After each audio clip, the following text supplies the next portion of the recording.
शिर्डीचा बैल पुरुषोत्तम राजगुरू यांच्या वस्तीवर शिरकाव केलेल्या बिबट्याला जेरबंद करण्यात वनविभागाला इकडे यश आलंय।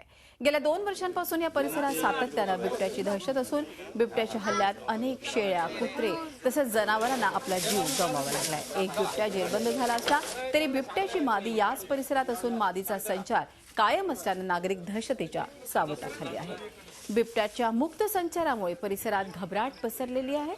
मादीला पकडण्याची मागणी नागरिकांकडून आता होते आहे। शिर्डीतली ही दृश्य कालच 2 बिबटे फिरतात आणि त्या रानात काम करण्याला म्हणजे जाऊ शकत नसतो आम्ही आणि त्याच्यापासून फार त्रास होता।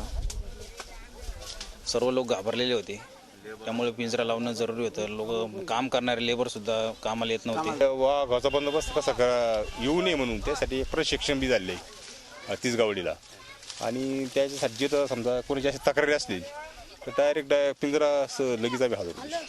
पिंजरा घेऊन तिथं लावला जातो, तिथं बंदोबस्त केला जातो। झी 24 तास रहा एक पाऊल पुढे।